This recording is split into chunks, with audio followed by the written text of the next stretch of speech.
Boa noite, boa noite.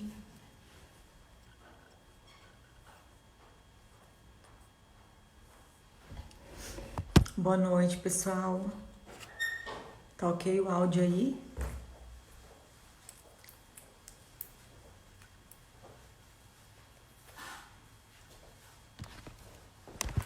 Boa noite.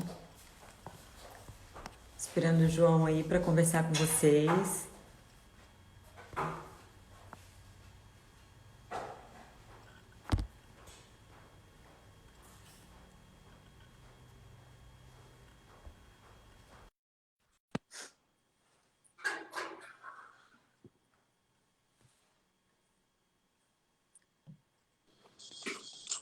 Oi, João, boa Alô? noite, tudo certo?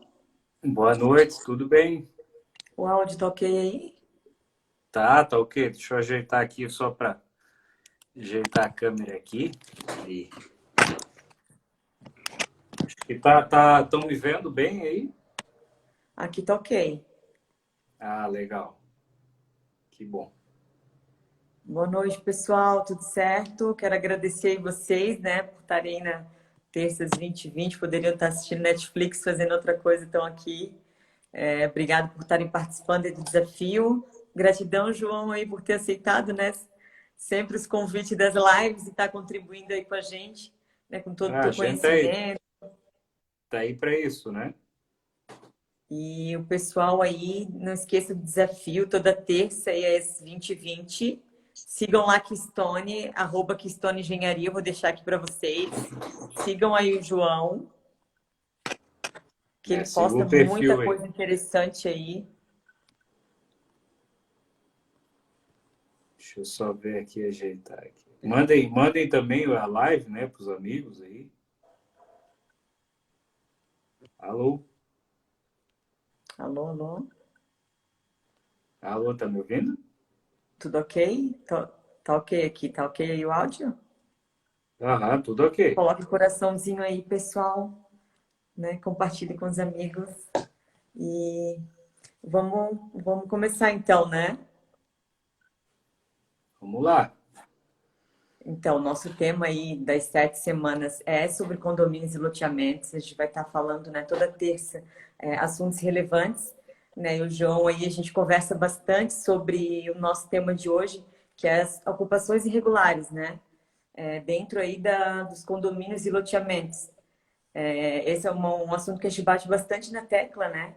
Em várias questões, né? Que já é né, João, já é algo histórico do Brasil, essas ocupações irregulares, né? Sim, sim. Bastante. Infelizmente, história aí de ocupação, né, torta no país não falta, né?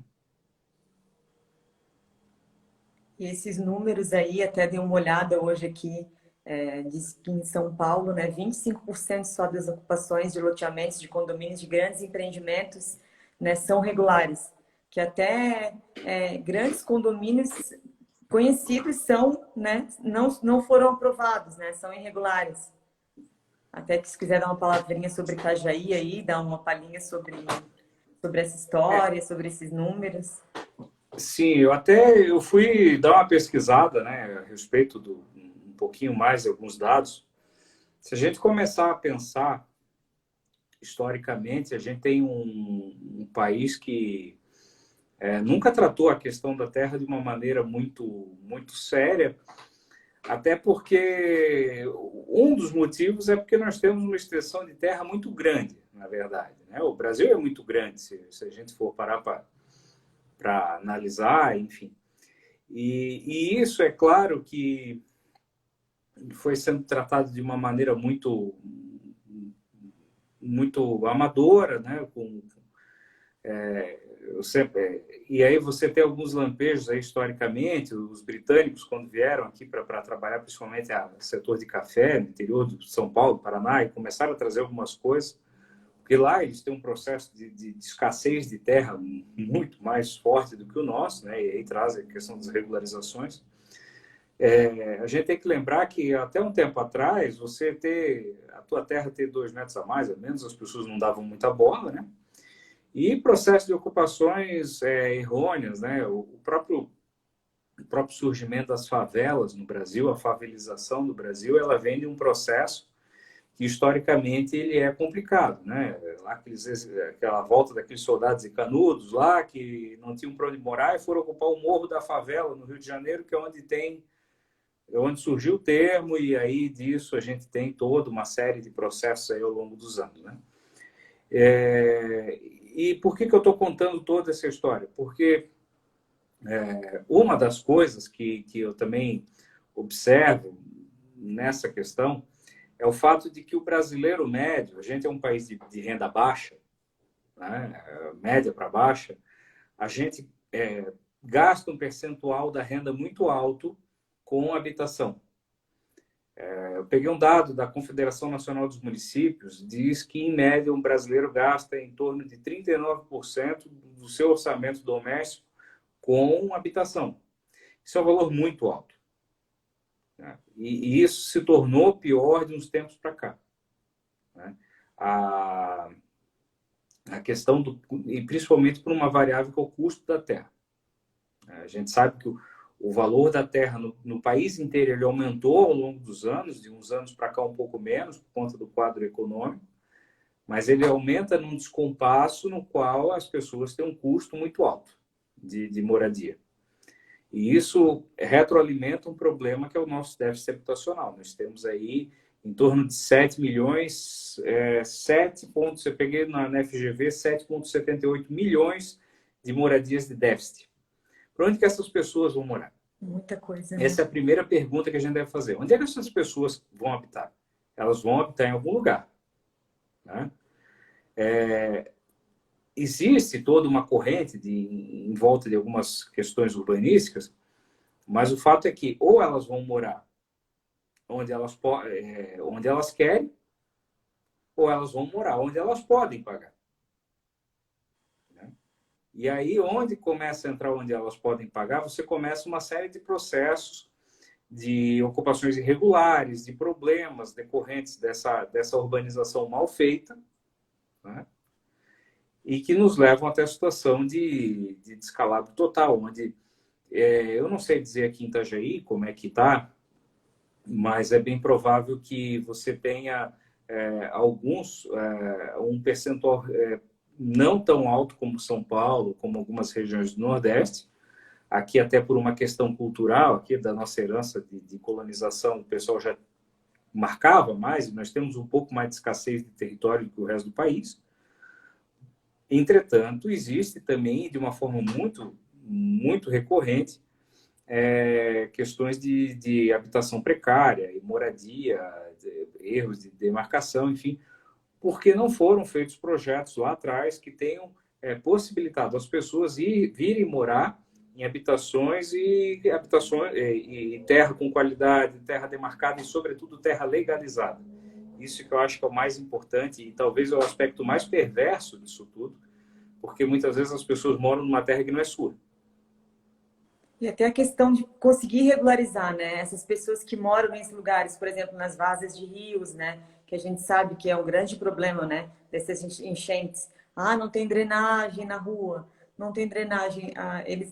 A ocupação já foi, né, realizada no lugar que não deveriam ser ocupadas, né? A gente sabe que deveriam, né, as várzeas de rios não deveriam ser ocupadas, até, né, pela questão cultural, né, dos índios quando ocuparam, né, quando começaram com as ocupações, já habitavam esses locais perto de rio para ficar mais próximo da água, né, por causa das plantações, por causa desse transporte, né, essas pessoas não conseguem fazer essa regularização desses locais, até pelo custo, né? Se a pessoa já não tem, né, dinheiro para mal construir, imagina para regularizar. Né? Agora até que com essas novas medidas, mudou alguma coisa na questão de regularização, né? A gente tem que lembrar por que as maiores cidades estão sempre na beira dos rios, né? É uma coisa simples, né? As maiores cidades da Europa estão na beira dos maiores rios da Europa, e assim vai, né? E aqui no Brasil também não é diferente, né? Toda a nossa ocupação é muito litorânea, enfim, depois de um tempo é que acabou sendo mais para o interior, né? E até poucos anos atrás nós éramos um país agrário, né? Rural, estou falando pouco tempo, 50, 60 anos atrás.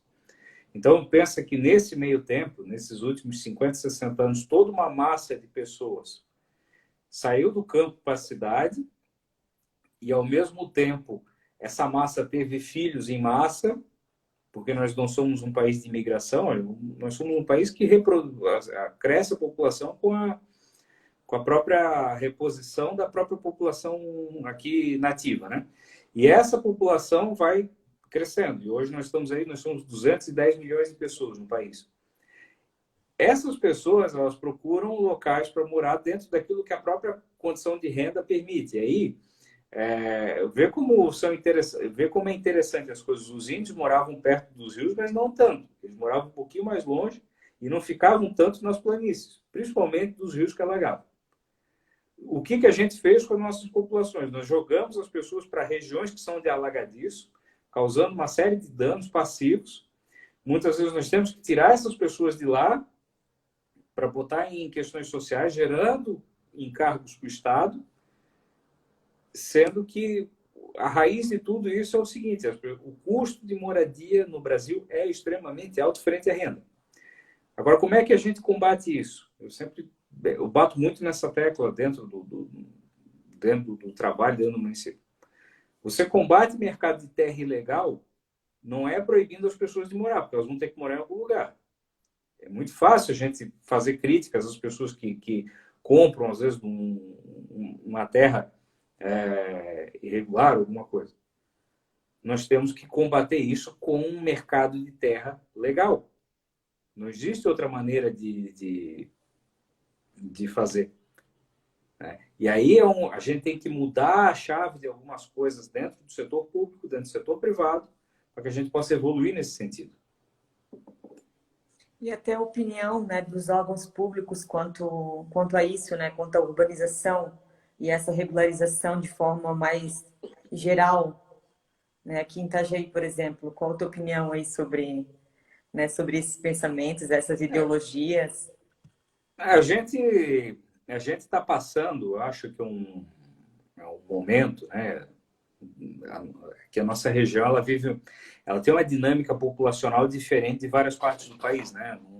O pessoal até não via se manifestou de onde que são.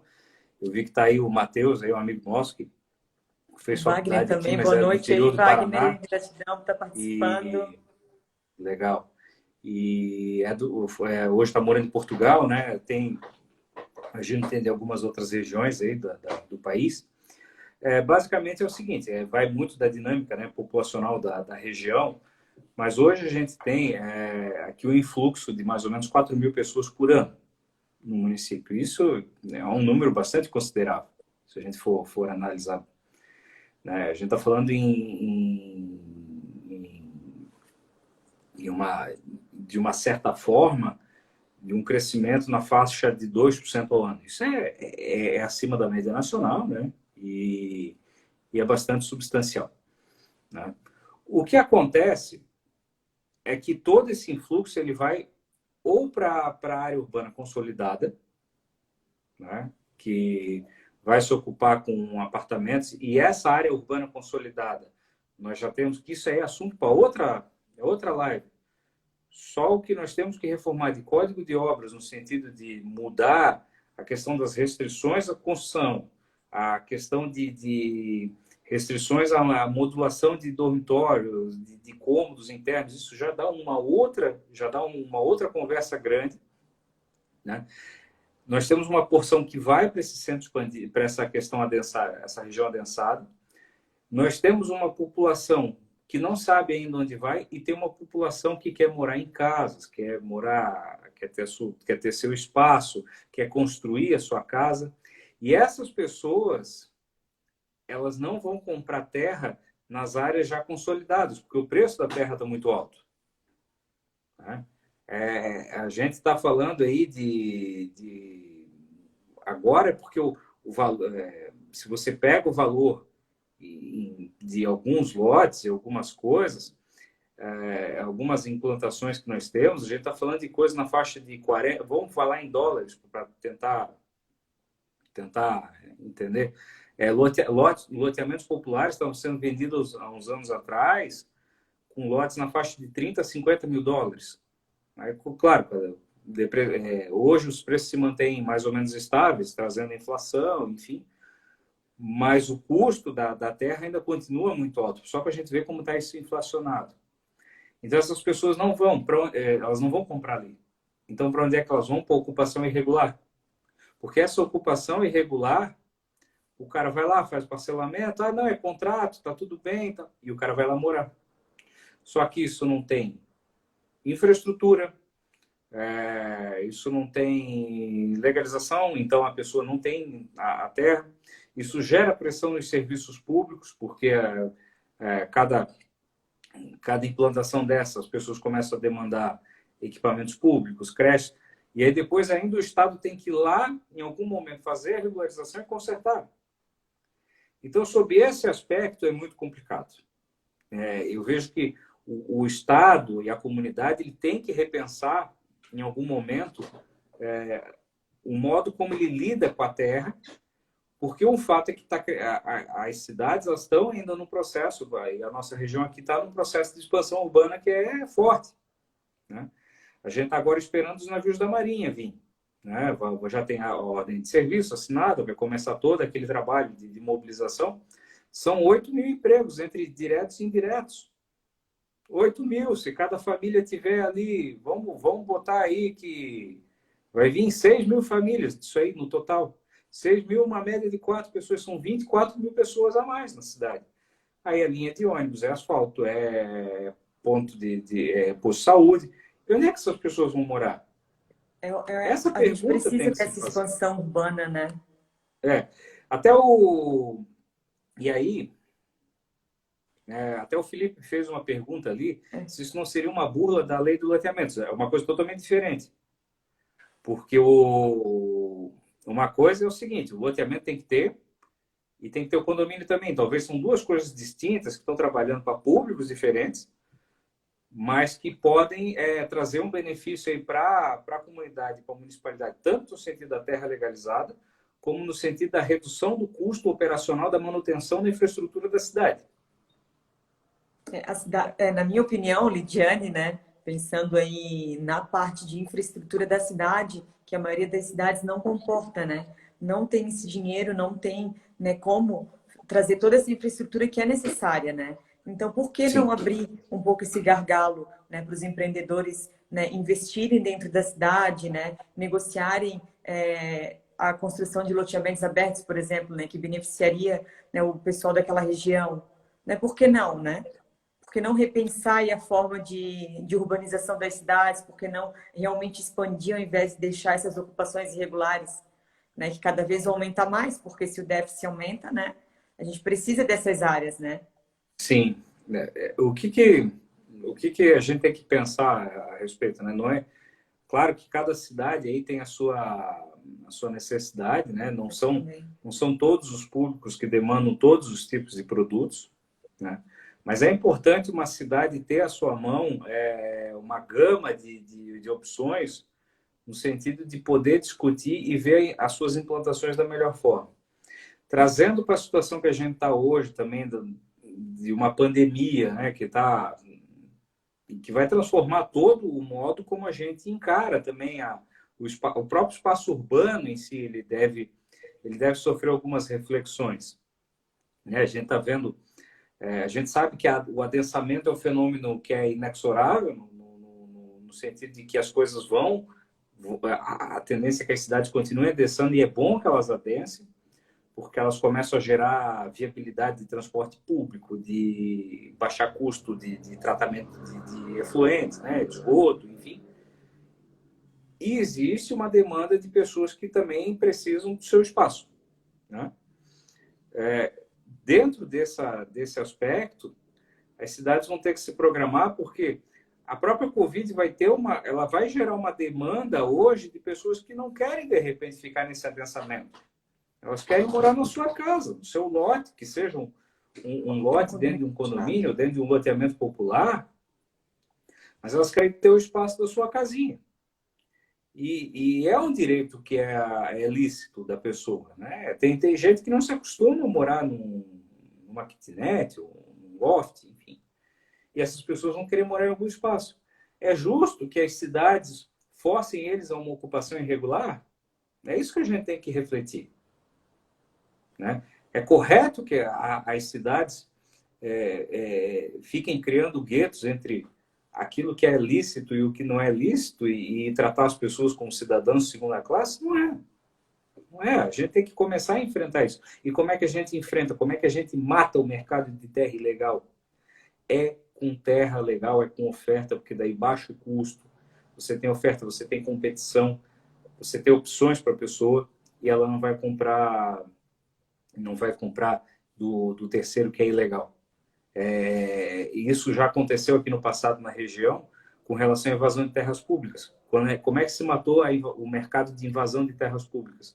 A partir do momento que se liberou a kitnet. Isso é dado. A partir do momento que o município começou a liberar a kitnet, matou o mercado de terra pública, de invasão de terra pública que existia. Até hoje, nós temos aí quantas questões que a gente vê no dia a dia de invasão de terra, só que do lado passado. Hoje as pessoas já não invadem mais, por quê? Porque tem a opção desse tipo de moradia. Agora, moradia definitiva, ter a sua casa, ter a sua residência, isso se tem que fazer com o mercado de terra legal, não tem outra forma de fazer. A minha amiga Juliana ali, boa noite. Juliana, tudo bem? Falando a verdade, mudou a forma de pensar das pessoas. Realmente, o que a gente passou agora, com certeza, né, já mudou a forma de pensar e até a concepção desses novos empreendimentos, né?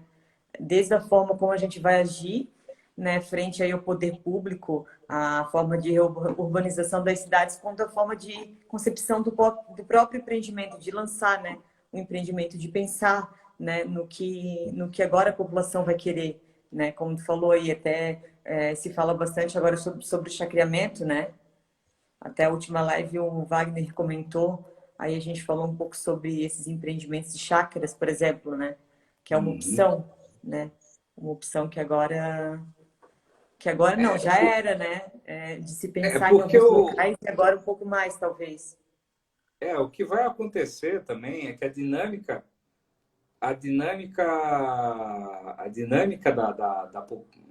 do trabalho também vai mudar, né? E muitas pessoas eu acho que o teletrabalho ele vai crescer, né, de uma maneira bem, bem forte. O modo como as pessoas trabalham em home office de uma maneira mais assertiva. As cidades em si, elas tendem a terem os seus centros, mas tem que desenvolver também os seus comércios, os seus microcentros, para poder diminuir os deslocamentos ou fortalecer os deslocamentos a pé, de certa forma. E parte também da população vai buscar uma vida mais do campo, uma vida um pouco mais retirada, um pouco mais diferente, né? Eu acho que existe mercado para todo mundo, né? Existe a possibilidade de que se trabalhe e, sobretudo, com organização, obedecendo a ditames, buscando compatibilizar soluções dentro das técnicas da engenharia, a gente vai conseguir ter moradias a melhores custos, ambientalmente mais corretas, porque a gente ainda não faz da melhor forma, isso é fato. Ainda boa parte dos loteamentos do país, dos condomínios do país, não sai da melhor forma, agora que está se começando ainda com alguma coisa. Agora, Até como é por que a gente falta de faz? legislação também, né? Como é que a Até gente estar dá esse conversando e passo dar uma seguinte? olhada aqui, por exemplo, na região, para criar talvez esses meios, né? De uma regularização e de uma legislação específica, né? Que define ali os Sim. parâmetros, que a maioria dos locais não tem, né? Não possuem esses A parâmetros aí, até para o legislação. próprio empreendedor e para os próprios projetistas andarem dentro deles, né? A legislação é importante ressaltar. Existe o seguinte, né?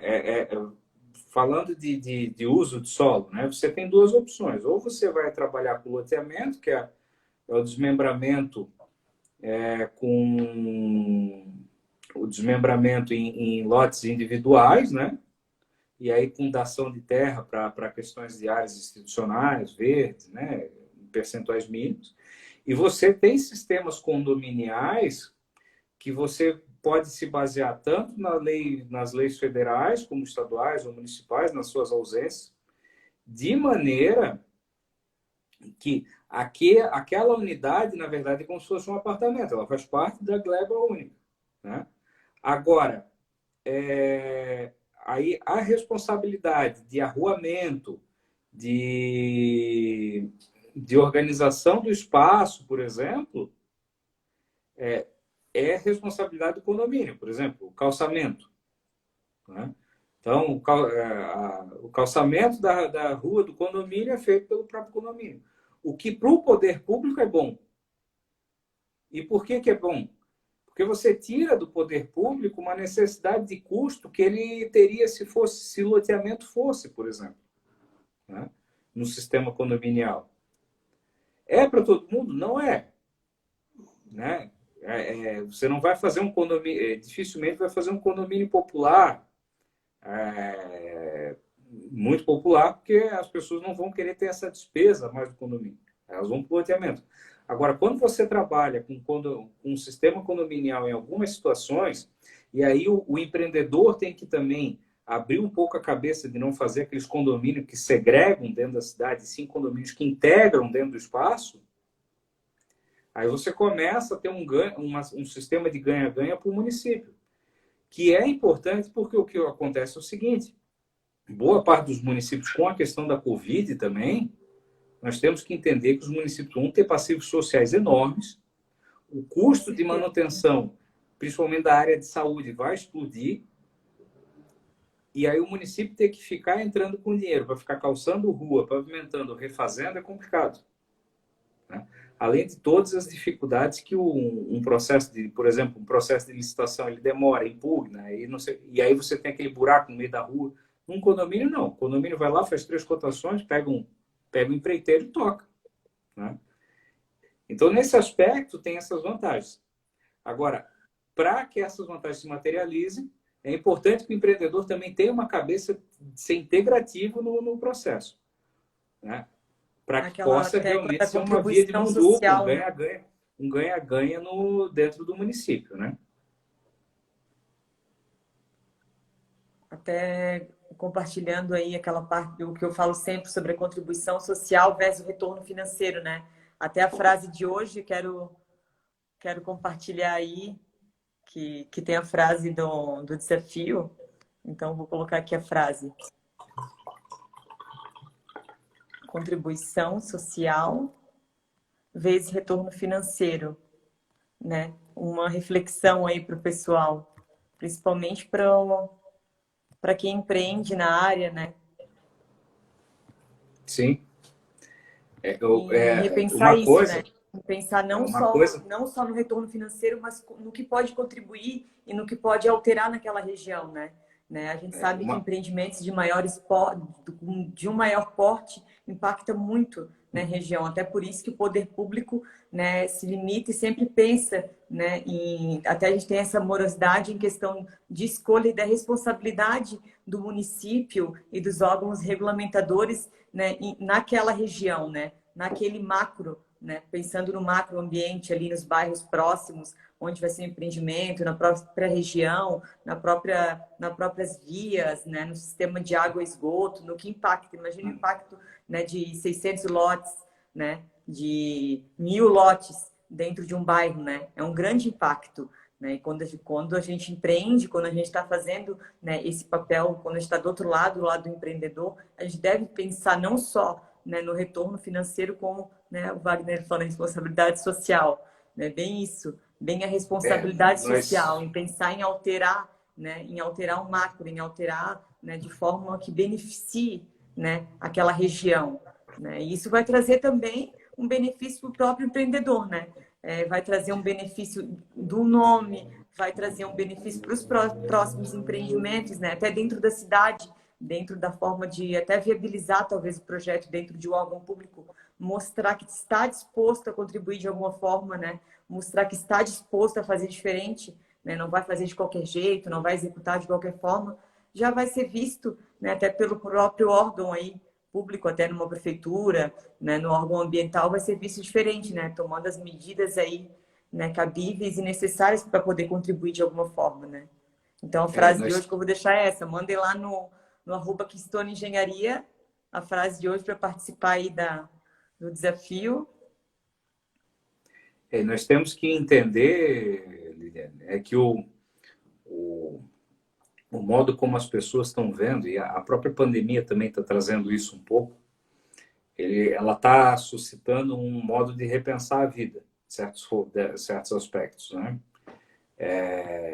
E isso, assim, dentro da ótica, dentro da ótica de como o sistema capitalista trabalha, é muito importante. É importante para o próprio sistema, né? E é intrínseco, esse benefício é intrínseco ao sistema capitalista, né? Ou seja, não é um ganho, o ganho não é só no capital, é o ganho de qualidade. Até porque uma coisa que ocorre é o seguinte: você nunca vende todas as unidades, e isso é uma coisa que muitas vezes tem que abrir a cabeça principalmente quando você está fazendo implantações, né, iniciais. Você nunca vende tudo ao mesmo tempo, né? Você vai fazer uma implantação do condomínio, de um loteamento de 100, 200, 300, 500, 600 lotes, isso leva tempo, né? Você vai fazer giro de carteira, vai fazer um monte de coisa, né, a respeito. Se você faz uma coisa bem feita e aquilo começa a ganhar qualidade, os teus residuais, lá no final, eles vão ser vendidos com valor agregado. Por quê? Porque a dinâmica de mercado puxa para cima, né? Então, ter essa visão de que fazer com qualidade, na verdade, traz mais retorno financeiro, é importante. Outra coisa é buscar, claro, eu estou estando dentro hoje da administração, a gente enxerga um pouco, né, isso. Existe, historicamente, por parte de alguns agentes públicos, existe visões contra, né, visões muito burocratizadoras, e se paga por erros do passado, se paga por pessoas que não queriam cumprir a regra, infelizmente, né? A gente está dentro de uma sociedade que vive à base de desconfiança, né? E isso é ruim também para o próprio sistema. E cabe oferecer soluções e buscar quebrar esse tipo de dinâmica, porque isso não vai trazer benefícios a ninguém, na verdade. Só beneficia, na verdade, quem está fazendo errado, porque esse cara que está fazendo errado, ele tem oferta de terra, ele continua fazendo errado, ele vai escapando daqui e dali e vai vendendo, né? Mas lá na frente, né, ele acaba se prejudicando também, né? Ele se Sabe prejudica que na lá na medida em frente que ele tem não vai ter um processos, benefício enfim. contínuo. Mas muitas vezes o cara faz e vai embora e você nem encontra, né? Ou as coisas começam a estourar depois de muitos anos, né? Hoje em dia, até com a tecnologia, tá um pouco mais, esse gap reduziu um pouco. Mas ainda assim, o fato é que esse mercado, toda vez que a gente cria dificuldade, e isso eu busco trabalhar no sentido de que a gente tem um sistema mais objetivo, mais cartesiano,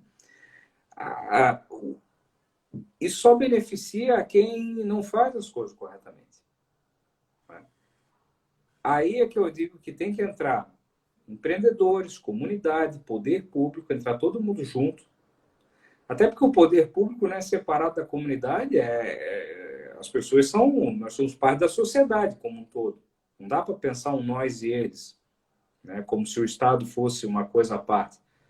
Na verdade, o Estado está ali para servir todo mundo. Ele não tem outra função a não ser essa inversão da lógica que não pode, né? De a gente estar servindo o Estado o tempo todo. No sentido de que, peraí, existe aqui uma demanda. Como é que nós vamos vencer essa demanda? Como é que nós vamos tratar essas questões? Aí entram órgãos ambientais, que a gente sabe que tem, às vezes, disputas ideológicas também, de visão de preservacionista, como se tudo fosse uma destruição só, né? Visões urbanísticas de, não, nós temos que adensar porque lá na Europa se adensa. Não sei. Aí você tem que colocar tudo dentro da perspectiva né, de que aqui a gente ainda é uma sociedade que tem uma série de carências, que nós não temos transporte público ainda numa escala, né, numa escala que, vamos dizer, seja razoável no sentido das pessoas poderem adensar, mas ainda ter circulação, que as pessoas aqui têm um espaço de terra livre muito maior do que, por exemplo, em países da Europa, né? Ou seja, a gente tem que conciliar as melhores práticas, as nossas realidades, para que a gente possa ter resultados efetivos e no longo do tempo a gente consiga ter ambientes urbanos construídos melhores, enfim, com mais qualidade, a gente consiga reduzir esse déficit habitacional sem esfolar as costas dos cofres públicos também, e também de uma maneira que o empreendedor consiga fazer um bom empreendimento, consiga aferir um bom lucro, porque é para isso que ele faz, ele não faz para fazer para fazer caridade, ele tem que ter lucro, o fato é esse, e que a pessoa compre ali compre a titularidade da sua terra e tenha a sua terra, sobretudo, registrada, que seja dela. Eu concordo aí plenamente. É um conjunto, né? Acho que se todos pensassem e trabalhassem junto, né? Todos os lados, né? Tanto do lado aí dos órgãos regulamentadores, quanto do lado dos empreendedores, quanto até do lado das próprias pessoas, né? Que estão nesses locais que às vezes muitos querem regularizar, outros não também, né? Tem pessoas que têm condições e não, né, não têm interesse em regularizar a sua área, ou os de má fé, tem muitas pessoas que agem de má fé, né, em Sim. relação a isso. Então, é muito cultural, como a gente falou mesmo, né? É muito cultural que Um essa problema parte. um problema do nosso país é que toda vez que a gente encontra alguma coisa, né, um pouco torta na coisa, a gente tem o costume de dar um remédio que mata o doente também. Né? Isso infelizmente, é mais comum do que a gente imagina. Então, olha só, eu vou fazer aqui um exercício aqui de reflexão só para a gente pensar. Eu falei que Itajaí tem 4.000 pessoas que entram todo ano no município. Então, nos últimos 3 anos e pouco aí, foram 12.000 pessoas que chegaram ao município. Né? Nascimentos, imigração, né? A gente ainda é um polo, aqui é um polo de imigração. Se a gente pensar o núcleo familiar convencional, são 4 pessoas, mais ou menos. Né? Vamos pensar, 4 pessoas. Nós temos uma demanda de 1.300 residências ano. Tá? Pois bem, vamos supor que 1/3 quer, porque quer ficar na região central, nos bairros, quer apartamento, não quer saber de nada de casa. Tá? Ou se quer saber de uma casa que é perto do local, enfim. Tem 1/3 que não sabe para onde é que vai. Vai para onde der. E tem 1/3 que é o seguinte, eles querem uma casa. Né? Então, se são aí mais ou menos, né, 1.300 casas, estou falando de 433. Em tese, eu teria que estar aprovando ou loteamentos ou condomínios, mais ou menos 433 lotes por ano, ou unidades autônomas, né, de casa, condomínios de casa, para suprir o déficit, para não aumentar o déficit habitacional da cidade. Para esse 1/3, vamos dizer assim. Agora, se disso aí, se ficar uma razão 50-50, a própria quantidade aprovada muitas vezes não supre. Por quê? Porque o influxo de migratório aqui, ele é mais intenso. E agora, com esses processos que a gente vai ter, com esses projetos da Armada, aqui dos navios, nós vamos ter uma situação ainda mais intensa. Já tem um Então, número veja que aqui.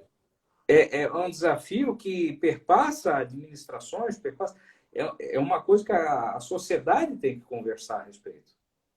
Porque senão, daqui a pouco, você tem um processo de favelização intensa, porque, voltando à questão, hoje, e aqui só fazendo vou aproveitar para fazer um merchan aqui, do consultoria na área de finanças pessoais também, tá?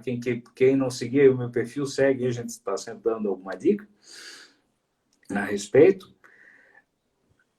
Essas pessoas vão vir morar para cá, invariavelmente. Por quê? Pensa, nós estamos com um PIB caindo, a melhor expectativa é -4, podendo ir a -10, desemprego a 18% Assustador, da né? população. Pô, surgiu um emprego aqui, vai vir, mas vai vir gente a dar com pau aqui. Quer dizer, nós vamos botar essas pessoas aonde? Ah, não, elas vão morar em apartamento. Não vai, boa parte não vai, boa parte nem se acostuma. Porque tem um outro aspecto também. E aí eu quero contar de uma história. Isso é importante. O Estado também. Por que é importante também a gente ter uma noção do seguinte? Nós temos da liberdade para as pessoas. O Estado também não pode dizer se tu quer morar num apartamento, quer morar numa casa. Isso eu vi pessoalmente em Angola. Eu estive lá em 2006 e lá na época teve a Guerra Civil, enfim, nos anos 70, e a União Soviética construiu uma série de prédios assim, em sequência. Prédio atrás de prédio. Você chega em Luanda, assim, tem avenidas e é prédio, prédio, prédio, prédio, prédio, prédio. Mais ou menos com 5, 6 andares. As pessoas, elas não se acostumaram à moradia. Os prédios estão porque vieram do interior, eram pessoas de vida mais agrícola. Não se acostumavam com as situações dos prédios totalmente depauperados, sem condição de renda, sem condição de cuidar daqueles prédios. Elevadores quebrados. Então, o pessoal contava as histórias lá. Claro, uma situação bem mais extrema, né? Mas o que eu quero dizer? O Estado ele não pode impor, porque impor não adianta. Vai ter quem queira morar numa casa, porque quer ter 2 cachorros, porque quer ter um monte de coisa. E aí, você vai impor isso? Não pode. Ah, porque lá, fulano de tal falou que em Nova York era... Cara, é outra coisa, sabe? É outra realidade, não adianta querer ficar viajando, sabe? Então, nesse aspecto, e eu estou falando aqui do caso de Itajaí, mas tem vários outros casos, né? Tem vários outros casos. E mesmo nas cidades que não tenham, é difícil a cidade do Brasil que não tenha déficit habitacional. Muito difícil. Eu, pessoalmente, desconheço. Aí é o que eu acho que implantações de condomínios, de loteamentos, elas têm que ser melhoradas, têm que ser facilitadas para que a gente possa ter mercado de terra regular e ir regularizando também a vida das pessoas com o tempo. Porque não dá para Essas achar... são as melhores soluções, né? Não dá para achar a Frente a esse favela do assunto. Rio de Janeiro bonito, me desculpe. Só romantiza quem não está lá. Só romantiza quem não está lá. Mas por que ocorreu? Mercado, falta de terra regular e, claro, tentativa de imposição do Estado de querer realocar aquelas pessoas também para muito longe, depois elas voltam. Isso também não ajuda, né? Mas principalmente o fato de que as pessoas querem morar em algum lugar, elas moram perto de algum emprego, de alguma coisa, de algum espaço, e elas precisam e elas vão olhar para o cara da prefeitura, elas vão dizer assim, porque tu tá em regular, tá bom, vem e me tira daqui. Não vai tirar. Não vai.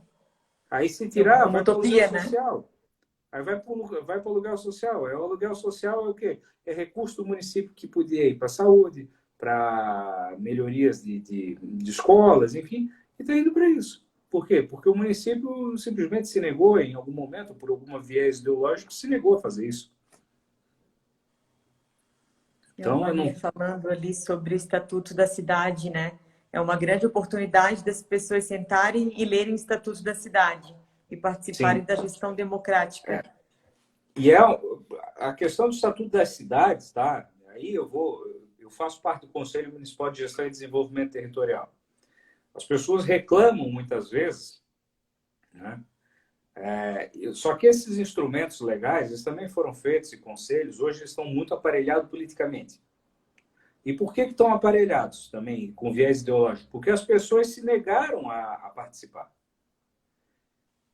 Então, é importante que, principalmente quem é engenheiro, tá? Quem constrói dentro do município, se você não constrói, se você não está interessado na área de condomínio, de loteamento, ou quer construir um geminado, mas observe o que o conselho da sua cidade está fazendo, Veja se a tua cidade tem plano diretor e Acompanhe participe. e Por quê? participe.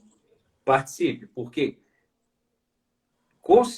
muita decisão que você está reclamando foi tomada por alguém que participou. Isso é fato. E a maioria Nenhuma, das pessoas não nenhuma, participa, né? Nem nenhuma sabe, na lei, verdade, que tem essa oportunidade, essa... assim, ó, nenhuma lei, nenhuma norma, ela vem ela foi descida, ungida de um disco voador, alguma coisa assim. Todas elas foram aprovadas por Câmara de Vereadores ou por Câmara, né, Assembleia Legislativa, Câmara dos Deputados, enfim, dependendo do escopo da lei, né, do âmbito, e por pessoas que por nós foram colocadas, né? Então, ou pelos conselhos municipais, muitos esses conselhos são deliberativos, eles administram recursos, inclusive, né? Então, nesse aspecto, é importante a participação e principalmente dos profissionais, porque muitas vezes é tomado por associações, é o cara que está lá, que já tem um viés eleitoral, enfim, então é importante participar. Porque muitas dessas decisões restritivas estão sendo decorrentes do quê? Do fato de que essas pessoas, os profissionais não participam, as pessoas vão lá, tomam decisões e muitas vezes é muito fácil você dizer, jogar decisão para a torcida, né? Ou você falar com viés próprio de mundo, achar que, né, uma visão romantizada de mundo também, quando na verdade o mundo real ele está correndo aí, está correndo do dia após dia, né? Das pessoas que não conseguem comprar, que estão gastando muitas vezes, eu falei de 39, mas tem gente que gasta mais de 50% do orçamento com a habitação. Quer dizer, não faz o mínimo sentido esse tipo de coisa. E é triste, porque a pessoa está deixando de usar recursos, seja para a aposentadoria dela, seja com uma melhoria, seja para a melhoria da própria casa, para realizar outros sonhos, porque ela tem que pagar caro, porque aquilo é o que tem. Né? A gente tem que começar a ter essa reflexão do nosso papel, né, enquanto sociedade, enfim. E nesse aspecto é importante trazer, porque essa discussão, por exemplo, de condomínios, de loteamentos, ela é super enviesada. Né? Quando a gente olha, as pessoas acham que vão ser muros tipo Alphaville, que é tudo que é aquela questão de gentrificação. Generalização, né? E não pode ter perspectiva de Demasiado. que foram outros tempos que as coisas podem ser aprimoradas e não extintas, né? Que a gente deve refletir, claro, mas deve refletir no sentido de melhorar e não de ficar coibindo, que coibir as coisas não adianta. Até porque o que acontece? Quando você... Olha o paradoxo, as pessoas fazem muita... principalmente no sistema condominial, né? Por causa do muro. Porque, né, quando tem muro, no condomínio de muro fechado. Hoje, as pessoas que buscam casas, por exemplo, estão buscando dentro de condomínios fechados. Por quê? Porque não tem por causa da questão de segurança, e porque ela não tem uma oferta, por exemplo, de um sistema condominial aberto, ou de um condomínio com áreas maiores. Então, as pessoas pagam caro, muitas vezes, em condomínios fechados, que quando você vê, a própria qualidade do condomínio também não é boa. Porque é tudo apinhado. Né? Mas por que o cara fez apinhado? Porque ele sabe que tem só ele. De repente ele conseguiu, ele precisa, né? Ele era o cara que herdou uma terra ali, que tinha aquela gleba na hora, que estava muito bem localizado. Mas a gente não possibilita que haja, não, peraí, eu posso escolher entre esse condomínio e aquele condomínio, ou esse condomínio e aquele loteamento. A gente não dá, a gente está sempre formatado a ter uma opção de qualquer coisa. Né? O próprio Paulo Guedes fala, né? A gente está acostumado a 4, 5 bancos, está acostumado a 2, 3 marcas de gás, né? Uma fornecedora de gasolina. E na construção também não é diferente, a gente não tem competição. Como é que a gente quer baixar o preço da coisa? A gente tem que repensar, só que o próprio Estado induz a isso quando começa a criar obstáculo, quando começa a criar dificuldade. Né? ele também não induz. E a gente tem que pensar, porque nós estamos num momento em que, por exemplo, construção civil, habitação, vão ser válvulas de escape para esse país não entrar numa convulsão social. Moradia, investir em moradia, de repente é a hora de realmente pensar, peraí, vamos resolver, enfrentar esse problema de frente, esse déficit de 7,78 milhões de moradias, de maneira firme e buscando implantar soluções, ou nós vamos fingir que está tudo certo e vamos tocar mais aí por 30, 40, 50 anos e as coisas favelizando? A Dalvane perguntou o que é a pinhada. A pinhada é tudo junto, assim, é uma coisa muito do lado da outra, colada, grudada, entende? O Neila falou ali, Brasil precisa de educação e gestão para avançar. Né? Realmente precisamos, né, disso urgentemente e de soluções, né? De repensar as soluções e a gestão, né? Principalmente aí das partes regulamentadoras, né? E está acabando o nosso tempo, estamos com pouco tempo. Eu queria ver se alguém, agradecer todo mundo aí, ver se alguém tem alguma pergunta, né? Se quer contribuir de alguma forma, né? Se quer fazer alguma pergunta para mim, para o João, quanto a ocupações irregulares, ou alguma coisa em relação a condomínios e loteamentos, né? Eu acho que a maioria das pessoas aqui, né, são conhecidas, sabe que eu tenho um escritório aqui especialista em condomínios e loteamentos aqui em Itajaí, né, que a gente trata aí desde os estudos até todas as aprovações dessa parte de condomínios e loteamentos. Eu estou com um desafio aqui das 7 semanas. Eu quero te convidar aí para estar participando as próximas terças-feiras, às 20h20. Agradecer o João aí de coração, que está sempre junto aí, pronto, né, a contribuir com a gente, né, com o seu conhecimento, com o que sabe e com possíveis soluções, né, que a gente sempre conversa sobre essas soluções aí, e principalmente do âmbito, né, político, organizacional, né, que seria, é uma idealização, né, da maioria das pessoas, né, essa mudança, né, a gente sempre fica aguardando, né, uma mudança, mas a primeira mudança vem da gente, né, da nossa própria cultura, do própria forma com que a gente lida, né, com as coisas, com a vida, né, com a nossa gestão, né, pessoal, para depois a gente poder cobrar até do público, até, né, quanto as pessoas reclamam do plano diretor, por exemplo, né, um exemplo que eu vou dar, e não quando tem a reunião do plano diretor para a população se reunir, que é aberta a população opinar, quem que vai? Né? Quem das pessoas agora que está na live, não quero falar mal de ninguém, mas quem que foi numa reunião do plano diretor, né? Dar alguma opinião, né? Por Eu querer não contribuir lembro, com alguma eu coisa, não né? lembro se eu acho que foi o Martin Luther King que falou que não foi o Martin Luther King que falou que as pessoas são governadas por aqueles que se interessam, né? E é o fato, né? Aquelas pessoas que se interessam, elas vão lá e vão tocar, né? Eu vi ali o pessoal perguntou de ZEIS, né? Também. As ZEIS são um instrumento aí do Estatuto das Cidades. Elas são alguns municípios eles já definem isso previamente. Aqui em Itajaí via projeto específico para alguma área. Foram feitas 2 ZEIS recentemente. Né? A questão das ZEIS é que se você bota ela no plano diretor, muitas vezes você cria um efeito, uma anomalia de mercado ali. Então tem que cuidar com isso, tá? Para poder realmente funcionar, porque senão você pode inviabilizar, às vezes você inviabiliza entornos, você gera conflitos, então tem que tomar muito cuidado quando implanta as ZEIS, tá? O trabalho social ali, a Andrea, né, que falou aqui, deixa eu ver.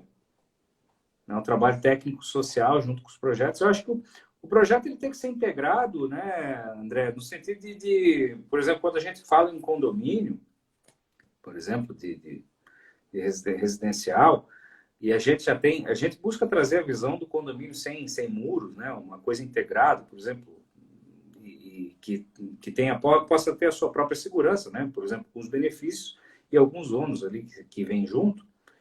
mas ele tem que ser integrado com o resto da cidade. Ele não pode, ele tem que pensar como algo que agregue à cidade, né? Os condomínios que, por exemplo, vou construir um condomínio que é cercado por morros e eu quero fazer com muro. A pensar de uma forma que não vá ser agressiva para a cidade, né? Que não vá criar, acho que criar fossos, enfim. Nesse aspecto, eu acho que aí sim tem que se ter um trabalho bastante forte e pensar com uma cabeça de criar, seria o LTV, né? Long Term Value, né? Um valor de longo prazo para aquilo. Quer dizer, o que eu quero? Eu quero criar uma vizinhança melhor. Não adianta eu ter um condomínio, de repente, e no entorno ficar criando uma favelização. Então, nesse aspecto, tem que sempre ser bem pensado, né? E de maneira que possa atingir os melhores resultados. É claro que muitas vezes a gente lida com interesse perguntante, enfim, mentalidades mais imediatistas, mas acho que cabe o trabalho técnico para poder reforçar essas visões e poder implantar e mostrar que isso até é uma maneira de viabilizar, de fazer as aprovações mais rápido, que isso possa trazer benefícios tanto para a comunidade como para quem empreende. É importante, tem que ser um ganha-ganha, não pode ser algo à parte, né? Com certeza tem que ser um ganha-ganha, né? Essa é a minha opinião também. Até o Wagner falou, vamos fazer uma amiga de viabilidade, né? Vamos fazer, até o Wagner está aí uma das 7 semanas também, pode ser o sistema viabilidade, eu acho que é um dos assuntos, né, muito importantes dentro dos empreendimentos, né? Toda a questão desses estudos e dessa viabilidade, que é algo que é necessário, né? Que é essencial, né, para o empreendimento, fazer esses estudos anteriormente a projetos, a contratações, a parcerias, Eu tenho uma certa dificuldade, fechamentos. Lidiane, eu tenho uma certa dificuldade, na verdade, de pensar que as pessoas vão fazer dispêndios aí na ordem de 10, 5, 10 milhões de reais, muitas vezes, né? Quando a gente fala de CAPEX para fazer um loteamento, um condomínio, e não pensar a viabilidade técnica e econômica. É o mínimo, Sim, né? não, Tem outras, mas... é, E a gente acontece, vê umas tem práticas muito. assim que isso aí já é assunto para outra live, só a viabilidade É. econômica mesmo. Os caras fazem umas contas que. E aí depois. E esse é um problema, porque as pessoas tomam cada ré aí na implantação. Às vezes o cara acha que tá fazendo dinheiro e não está. Enfim, mas isso é papo para outra prosa aí, A né? outra live com o Wagner, nós vamos falar só sobre isso, Como sobre o Instagram viabilidade limita aí de uma hora, tem que ser empreendimentos. outro dia aí para a gente conversar sobre isso. Então tá bom, então é isso aí, né? Eu quero agradecer todo mundo aí pela presença. Mandem lá na Keystone o e-mail e a frase para participar do desafio. Sigam aí o João, já está aparecendo aqui para mim 1 minuto restante. Sigam o Tá João aí, que bom. ele posta conteúdos muito bons. Vamos fazer outras lives aí para vocês. Obrigada, João, aí pela parceria, né, por estar Obrigado. junto, por aceitar esse Peço. convite. Vou deixar a última palavra aí para ti, então. Obrigado aí. Quem puder aí nos siga no perfil. A gente também está com essa consultoria na área de finanças pessoais. E agradecer mais uma vez o convite. Eu acho que é legal e conversar sobre a cidade é sempre bastante importante. E que a gente possa estar sempre evoluindo cada um nas suas conversas, nas suas análises, enfim. Vamos lá, tamo junto. Tamo junto. Tchau, tchau. Gratidão. Obrigado. Uma boa noite a todos.